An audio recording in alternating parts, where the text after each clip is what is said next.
반갑습니다. 이보다 조금 더 할 뿐입니다. 이번 영상에서는 기계 연력학 네 번째 연속체 가정에 대해 알아보도록 하겠습니다. 다음에 그림에 보시는 것처럼 이제 첫 번째 이 그림은 고체이고 액체, 기체의 그 분자 상태를 혹은 원자 상태를 나타낸 그림이 되겠고, 이제 실제 물질은 이제 다음에 보시는 것처럼 이제 이러한 식의 동그라미 구로 이루어진 이러한 원자와 분자로 구성이 되어지기 때문에 이러한 구이기 때문에 이러한 구가 아무리 조밀하게 붙어 있다 할지라도 그 사이에는 이러한 식으로 공간이 생길 수밖에 없습니다. 따라서 모든 물질은 이제 실제로는 불연속체이나 이제 그러한 공간이 없는 연속체로 가정을 함으로써 이제 상태량을 이제 점함수로 다룰 수 있고, 이제 그러한 상태량을 이제 미분이 가능하게 됩니다.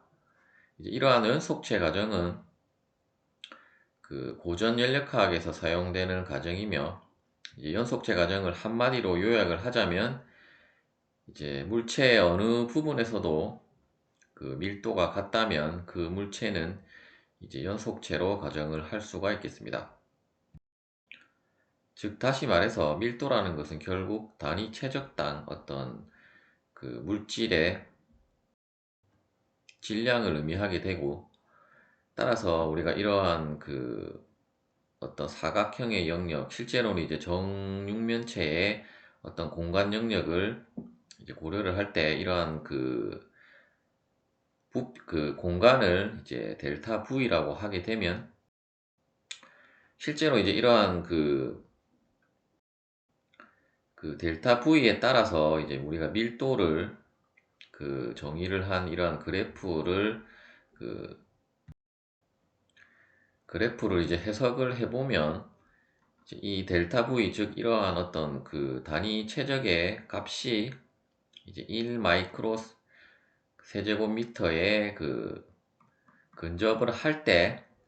이제 밀도가 일정하게 나오기 때문에, 즉 어떠한 부분을 우리가 잡아도 밀도 값이 항상 일정하게 나오게 되므로, 이제 우리가 연속체로 가정을 한다는 것은 결국 이러한 최적을 1 마이크로 세제곱미터로 했을 때의 밀도 값을 밀도 값이 일정하게 나오면 이제 연속체로 이제 가정을 할 수가 있겠습니다. 이제 이 그래프에서 보시면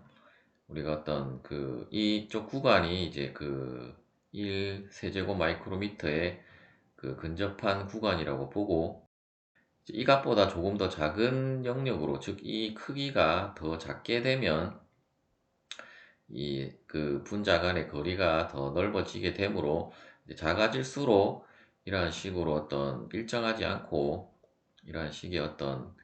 갈수록 커지는 어떤 진폭을 가지는 어떤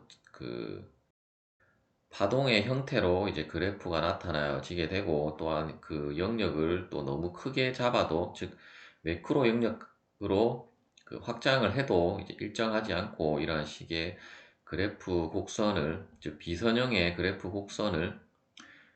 가지게 됨으로써, 우리가 이제 연속체로 가정을 한다는 것은 결국 이 델타 V가 이 값을 가질 때를 연속체로 가정을 한다라고 여러분들이 생각을 하시면 되겠고,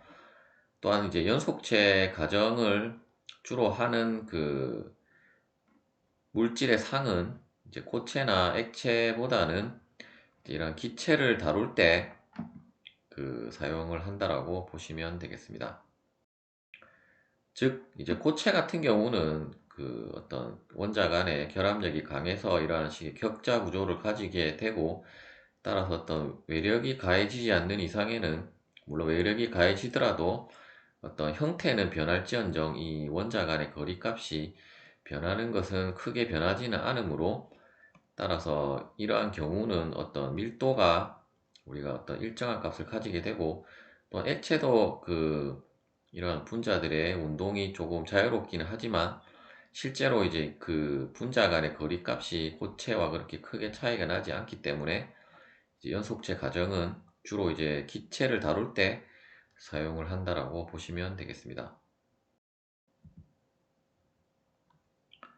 연속체 가정의 조건에 대해 알아보도록 하겠습니다. 첫 번째는 이제 시스템의 특성 길이가 분자의 평균 자유 경로보다 매우 커야 한다이며, 두 번째는 분자 간의 충돌하는 시간이 매우 짧아야 한다입니다. 즉 충돌 시간이 매우 짧아야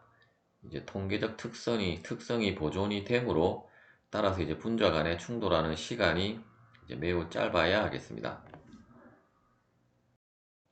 먼저 이제 첫 번째 조건에 있어서 그 분자의 평균 자유 경로 람다라는 것은 이제 분자가 운동하면서 이 분자 간에 충돌하기까지의 자유 경로의 통계적 평균 거리를 의미하게 되고, 즉 이러한 이제 기체 분자에 있어서 이제 기체 분자가 그 운동을 하는 어떤 경로가 있을 것이고, 이제 그러한 경로가 어떤 일정한 경로를 따르는 것이 아니라 분자의 운동이 이제 무작위하게 어떤 자유 경로를 따라가는데, 이제 그러한 자유 경로가 이 분자들끼리 그 충돌하기까지의 자유 경로 거리를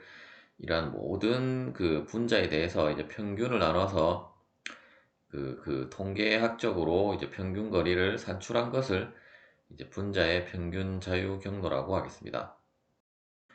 특히 이제 기체 분자는 항상 이제 무작위 운동으로 인해 그 분자 간 거리가 일정하지 않기 때문에 이러한 평균 자유 경로를 고려를 하게 되고, 이제 예를 들어서 1atm 즉 1기압 그 섭씨 0도에서 공기의 평균 자유 경로는 이제 10의 마이너스 5제곱 센티미터가 되겠습니다. 시스템의 특성 길이 L은 이제 물체를 대표할 수 있는 대표 길이 또는 이제 대표 치수를 의미하게 되고, 예를 들어서 이제 어떤 관의 직경이라든지 사람의 키, 용기의 높이 등이 있으며, 이러한 시스템의 특성 길이는 이제 시스템을 해석하고자 하는 사람이 이제 결정하는 부분이라고 할 수 있겠습니다.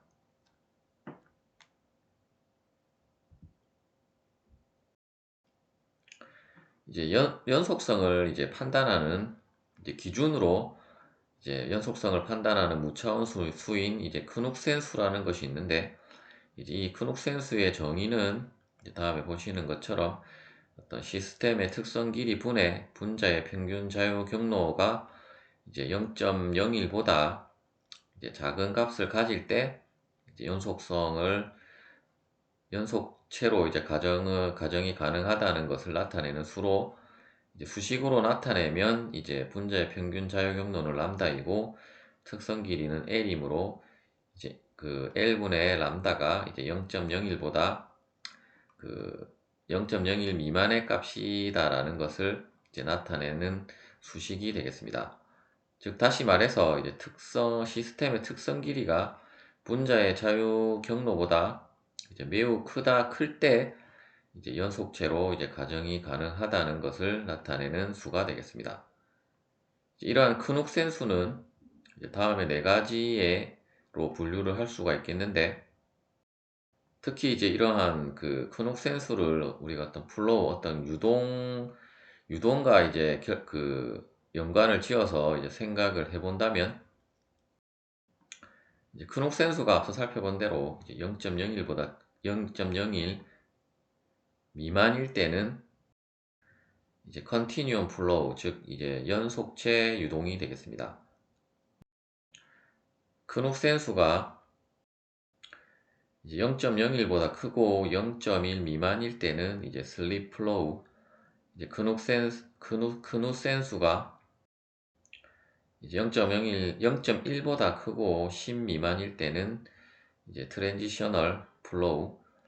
이제 10보다 클 때는 이제 프리몰큘라 플로우라고 하겠습니다. 시청해 주셔서 감사합니다.